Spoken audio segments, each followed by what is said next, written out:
Thank you very much. Thank you very much, AJ. My name is Andrew, and I'm the founder of Arrowstream. We have one simple vision, and that's to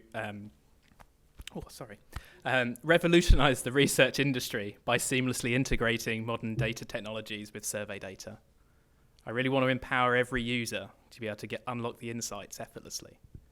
For the past 2 years, we've been delivering survey research in Tableau, and we've been using things like Postgres and Python to make that happen reliably and fast. I'm a very pragmatic person. I'm a data engineer at heart. I work with data on a daily basis. And what I'm here to do today is to present to you the absolute need for having context-rich survey data if we want to take advantage of AI. Before I get into the detail, I want to tell you a bit of the story. So back in the late 1970s, before the ASC even existed, if there was such a time, a revolutionary technology emerged, fiber optics. So tiny strands with the power to transmit vast amounts of data using light. You fast forward to the dawn of the 21st century, and beneath our feet, across the UK, lay this vast network of fiber optic cables, all just waiting for the future that we now inhabit. This dark fibre, as it's known, was a vision of a future with boundless data needs. A future where every song streamed, every video call made, every piece of data that was transmitted required more from our network. Oh, sorry. I might get a glass of water. Is that all right? Sorry. They're really dry. And even when the dot-com bubble burst, and many saw it as a huge waste of money and excess capacity, there were those who saw it differently. They saw it as preparing for a world we were yet to inhabit. Today, that future is here. We live in an era of cloud computing, live video streaming, hello, and all that once dark infrastructure, it's starting to light up. It's powering our mobile networks. It's driving our digital economy. Thank you very much. The story of fibre optics is more than just a tech tale. It's a testament to the power of foresight, of preparing not just for the needs of today, but for the demands of tomorrow. Let's carry this thought with us. How can we prepare ourselves for what the future is going to bring? The future of AI is going to be transformative, so how can we be ready for it?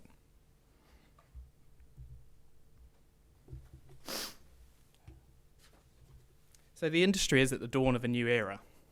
With the AI the industry and the dawn of AI shares many parallels with this story of data fiber optics. This new era of tools can speed up, enhance, and engage our audiences with rich insights that it develops. I imagine many of us share a vision, or perhaps, a dread or concern that we'll just pass in our survey data, press this magic button, and automatically all the AI insights will be magically developed. It's a daunting concept. For those of us well versed in AI, we know we're not there yet. But imagine a world where such a button exists, where you can effortlessly ask AI to analyze your survey data and receive accurate, meaningful insights in return. So let's make this our target for the next 15 minutes. How do we get there, and what are the obstacles to overcome? As we know, companies such as Microsoft, Amazon, Google, they're all investing heavily into AI. It's a race to see who can be the AI platform of choice. Data warehousing companies such as Databricks and Snowflake are providing ChatGPT-style interfaces on your own private data infrastructure. Tableau and Power BI are gearing up to release AI tools which will just build dashboards automatically. Similar to the pioneers in the fiber optic network, we need to get ready, despite not knowing what the end goal actually looks like. What we can be sure of is that these AI tools are going to be hungry, and they're hungry for data.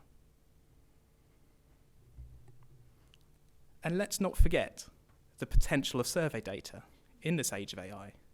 Done right, surveys are timely, they're objective, created to avoid bias, engineered to be representative. This is the stuff. This is the stuff we want AI to use. The challenge that we, the survey industry, has is that due to its complex nature, it's one of the hardest data problems to address. In a recent call I had with Neil Smith of Sketchbook, he said something that really resonated. The only thing consistent about survey data is that it's inconsistent. Survey platforms don't talk to each other. Within a platform, you can script a survey in different ways. Exports are inconsistent, ridiculous in shape and structure, and all of that nuance is near impossible to extract. Problems, problems, problems. But solving problems is what gets me excited, and I've literally made it my business to address it.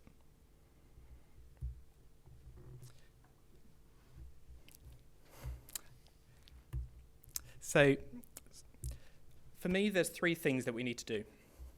First of all, we need to enrich our survey data. Our knowledge needs to be stored within the data.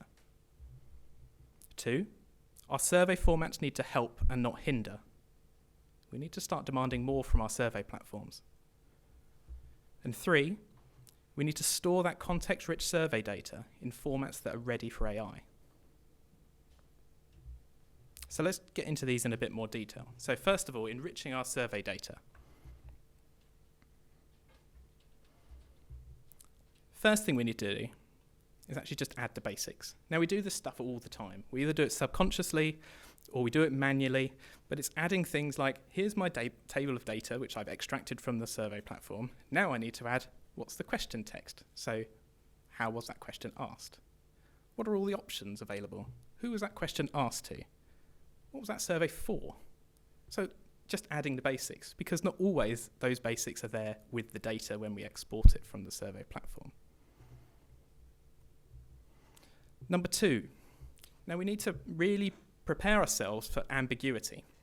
So there's a couple of examples of where this could happen. There's a classic survey question. Why did you say this? Why did you say what?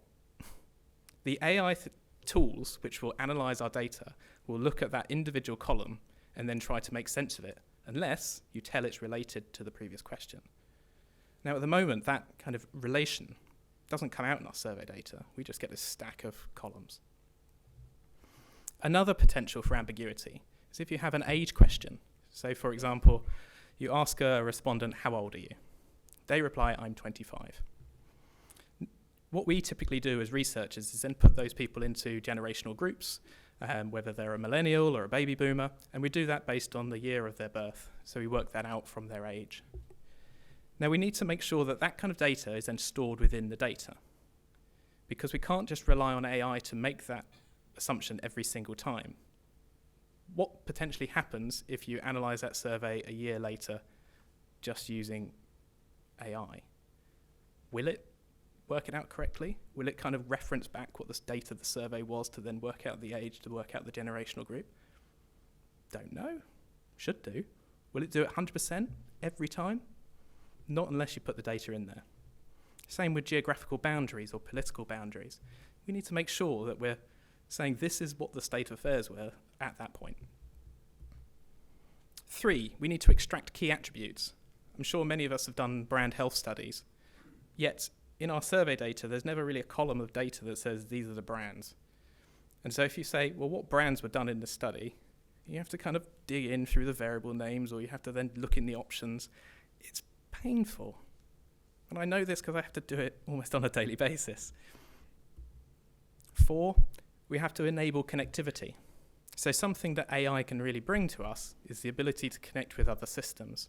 So if you're doing a customer satisfaction study, it'd be great to link that with what their orders were. Or if you're doing a brand health study, what was the manufacturer of that brand? So information that wasn't actually stored within the brand health study, because we didn't need to give the respondent that information, but it's things we need to connect to it to make it richer. And 5, it's automating that analysis. So if you get the classic question of, would you recommend this to friends and family? Now, we all know this is an NPS study in our kind of world, but AI doesn't know that unless you tell it. Now that's kind of a simple one. You could write an algorithm that says if you see that kind of text, then do an NPS. But if you're doing a max diff type question, could we put something within the data that says, if you're going to analyze it in this particular way? Same goes to adding scores or associations or groupings to all of that data. We need to store all of that information that we just store in our heads into our data.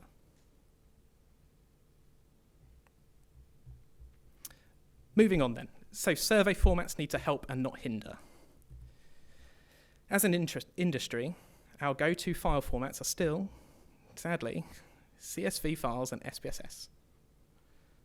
There are some survey platforms that do have APIs, but in my experience, they're all different. Everyone is different. They all do things in a slightly different way. There's also the potential that some of them are hidden behind a paywall. So that that API is only accessible if you buy the super corporate account. And then also they're just not taken advantage of, maybe just due to lack of knowledge within the team. Just don't know how to use an API. If we want to export things like the actual the code book, as it used to be called, so what does option 1 mean? What does option 2 mean? Option 3? Sometimes that's actually really hard to export from these survey platforms in a format that's actually then machine readable. Some of them boast, oh, we can put your coded survey back into a Word document. It's like, I don't want it in a Word document. It's really frustrating. I just want it as a nice table of data which I can then upload into my platform. There are some older files like SSS and MDD, DDF, and we don't really use these anymore. SSS used to be endorsed by the ASC many years ago. It's on the website somewhere. But it's kind of kicked by the wayside. But actually, that had quite a lot of information in it, and we've kind of forgotten about it because it was awkward and a bit hard.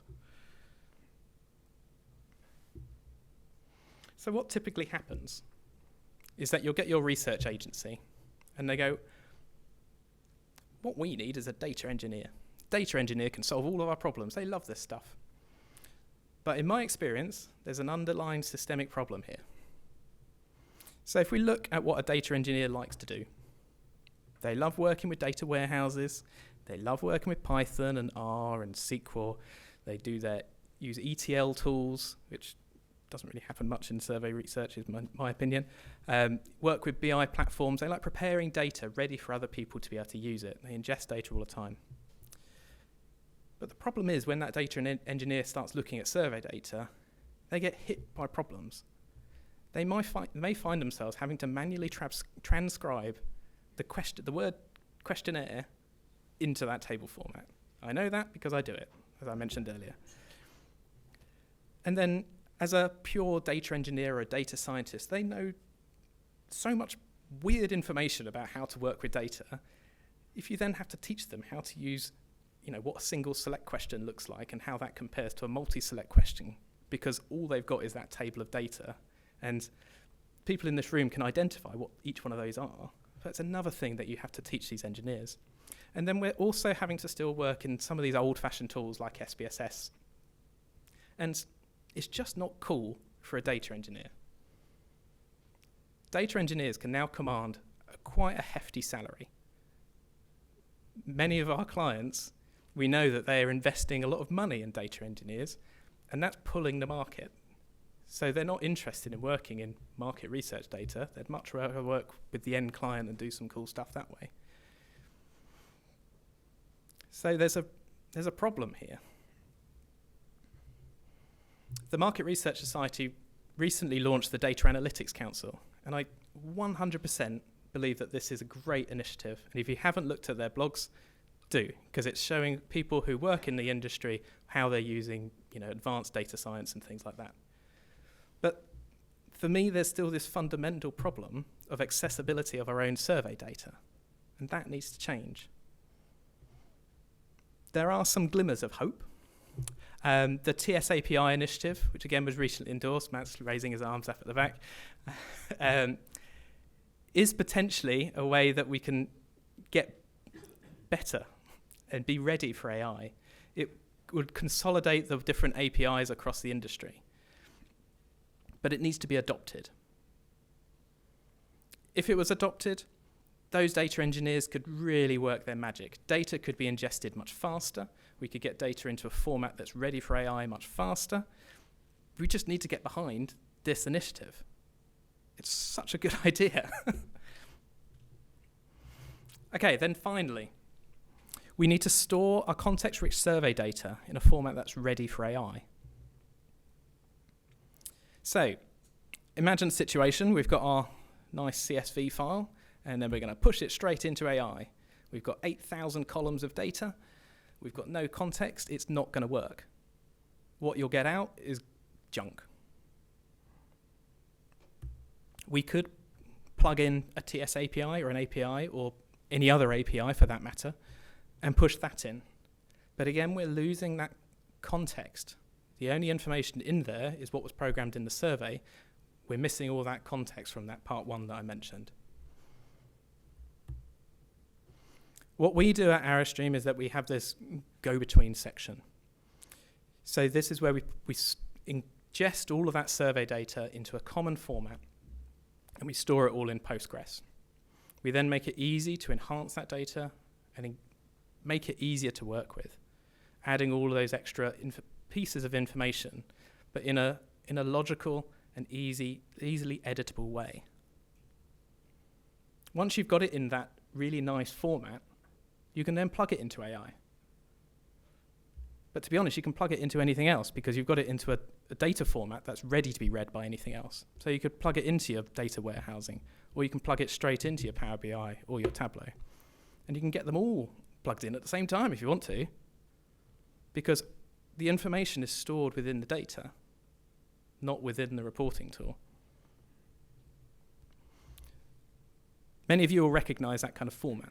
It's kind of your classic 3-tier data architecture, where you have your different data layers. And if your department's getting in a bit of a muddle, then it's probably because you're not making enough distinction between these layers. So in that data layer, that's where you're ingesting your raw data and putting it into a common structure. Then you have your business logic. That's where you're adding all of that extra additional context. And then finally, you've got your presentation layer.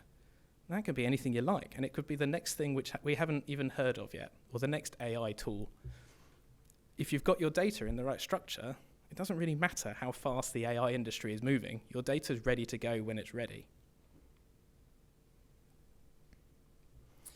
So there's some really cool stuff out there at the moment in terms of the AI world, and I'm going to talk through a couple of things which we've experimented at Arrowstream. I think one or two people have mentioned this. It's a website called Hugging Face. It's got a daft name, but it's a fascinating resource if you haven't looked at it. I see people are just starting to note it down. Must look at Hugging Face. It's the home of AI and machine learning models. It's got thousands, literally thousands of open source models, and it tells you how to use them as well. It says, here's the snippet of Python code that you can use. Now, when you have your data in the right structure, like a modern tool where it's easy to get that data into Python or into a Postgres database, you can then start to take advantage of these really quite quickly. Here's an example that we did. Now there's literally half the room will be going, can you make the font size a little bit bigger? And then there'll be the other half of the room saying, I wish I got more coffee. So I'm not going to go through the code, but what this 20 lines of code does is translation from English to any language, or the other way around, using open source models. And maybe that's not that new a thing. We've had Google Translate for ages, and it's got its problems. But what this is doing is downloading the model on my own computer and doing it on my own computer. So it's within my own security network.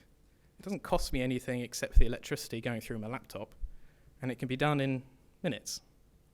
So I can do translations. And yes, there are problems in terms of has it interpreted it correctly, but if you're doing a fast pass of the data to see whether it's actually nonsense that's been coming through in a different language, you can check it. You can check it really fast, and that's the code. You just take it away. Do it now. I don't care. The next thing I'm going to talk to you is something we're not kind of confident in yet. And so I wanted to use a blackboard, but I haven't got a blackboard, and it wouldn't really work for online. So I'm doing a virtual blackboard. And it's something called Retrieval Augmented Generation, and it's called RAG. So for me, this is what the future really looks like. So Retrieval Augmented Generation, that would be hard to do on a chalkboard. You've seen this already, and it's a productized version that ChatGPT have done, and it's called data analysis. And this is where you can ask a question, and you can say, find the answer to that question in my data. So this is the productized version of ChatGPT, version of RAG. And they're improving it all the time and all that kind of stuff. And the analysts in the room are going, oh my goodness, that's going to take my job. In my opinion, what's going to take your job is this framework called LangChain. So LangChain is a framework which makes retrieval augmented generation happen. Again, it's written in Python, and it's all open source. So go to langchain.com and take a look. What LangChain allows you to do is pick your own source or sources, and then also pick your own language model. So over the weekend, I'm guessing there were quite a few developers out there going, oh my goodness, is OpenAI going to work in a week's time, or is it going to disappear?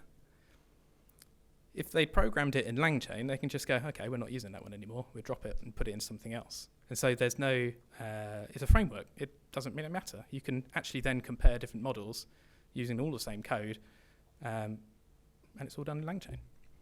So I thought, well, I've got my data-rich, context-rich data, so let's feed that in. And then let's connect it with the OpenAI API and see what happens. So I was then able to ask a question of my data. So let's give a random example. How many people like Kit Kats in the UK? What proportion of people like Kit Kats? So I asked my question, and then what the code will then do is it's never seen my data set before, ever. It analyzed the data structure of the schema that it was using. So it looked at the tables, it looked at the joins between the database, and it went, okay, grand, that's very nice. And then it generated the code, like many of you have already used. How do I do this in Python? How do I write this in SQL? I'm sure we've all done it. But it was doing it based on my structure of my code, of my data set. And then it ran the code on my own database.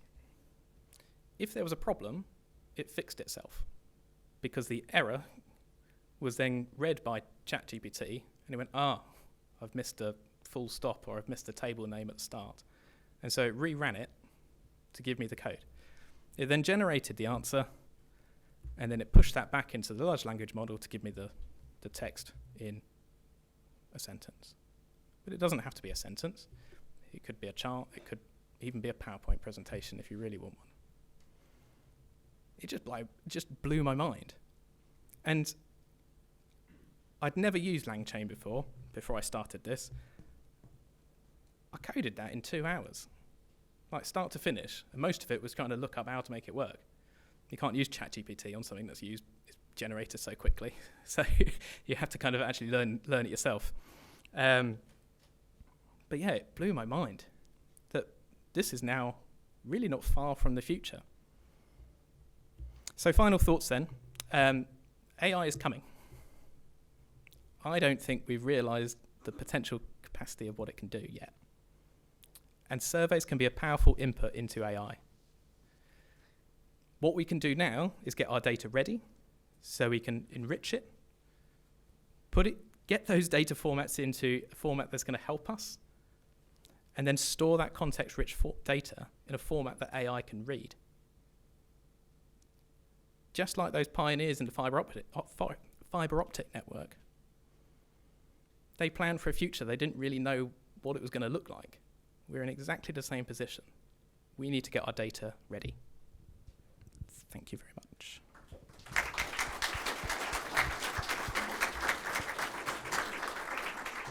Thank you, Andrew. I think there'll be questions from techies. Yes, Jerome. Yeah, it was nice. No, it was really good. It was really good. I've got lots of questions. I've got hundreds of questions. one of them is okay. Thank you for TS API. You know, I believe in it. I think it's really useful. I don't think we will get it work directly with OpenAI or with anything like that. So it's nice to have a database in between. I want to know about that database that you're using. Is it entity attribute value? When you enrich it, do you mean you've got tags associated to your questions? How do you what does your database look like? That's what I'm asking. You want all my secrets? Yes. Okay. So I adopt as close as I can to dimensional modeling in the database. So it's then, I don't know how much you know or how much the audience knows, but kind of having your fact table, so this is all your data, and then separating that out with your metadata. That's how all of our survey data works. But then it's almost having that metadata as almost a separate model that you then work and you develop, so that as new data comes in, it's still using that same metadata. Then once it's in this Postgres format, you can have a number of different queries ready to check for new things which have come in or whatever. Something that I've been keen to do in the product that we've developed called Purify is make it easy to add in things like new columns of data or adding new tables of lookups, so that you don't have to go through the pain or the, how do I do this? How do I add a new table and how do I link it to that? So trying to iron out those things, so actually people who are developing those Tableau dashboards or even the researchers can go in and go, that tag's wrong, I'm going to change it and make a quick change. So it's kind of using kind of the modern technologies that are out there, but then making it easier for the normal researchers to use. I hope that helps. I can show you if you like. You talked about maxdiff. So like, do you have a tag maxdiff associated to your data so it can be recognized? Or? Yeah, you just put a new column in saying analyze this using maxdiff. So you can be as structured or as unstructured as you like. You could just say, have a column in your analysis next to the questions that says use maxdiff for this one, or whatever you like.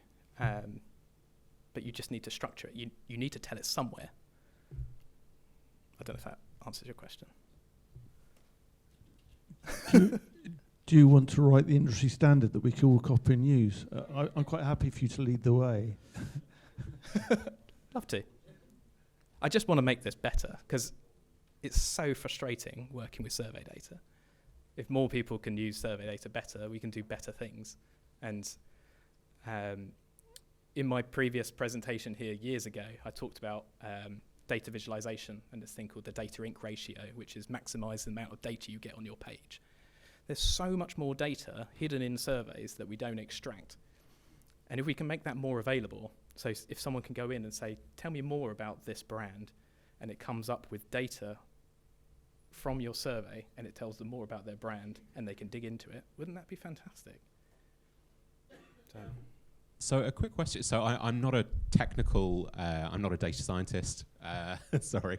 But I think one of the things that really excites me about AI is its ability to facilitate low-code interaction with data sets from people who are not technical like myself. Yep. So being able to say, look, AI, I want you to look at this data set and I want you to do X, Y, Z.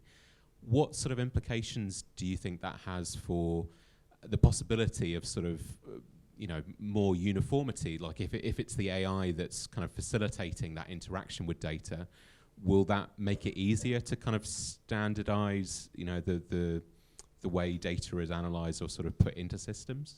Yeah, I don't know, to be honest. The thing is with like ChatGPT and things, every time you ask a question, if you ask the same question twice, you'll get a different answer out. So unless we have a standard, which you say, AI, use this standard, that'd be great. But yeah, that needs to come, I think.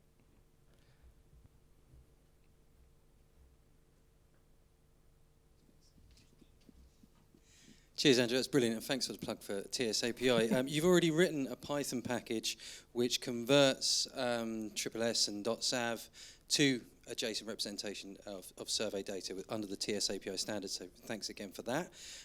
Isn't there something called the Market Research Data Archive? I love this idea of getting our data ready. And so there's a massive amount of knowledge over decades of time that professionals have poured their life's work into. Possibly we could work with them to get their data ready? Yeah. Yeah. Okay. Yes. Wouldn't that be great?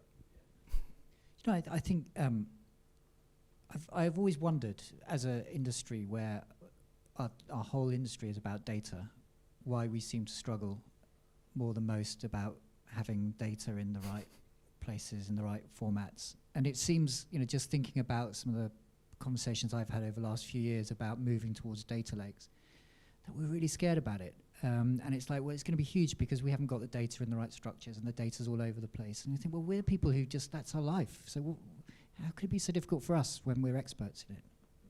If anyone's got a thought on that, please shout.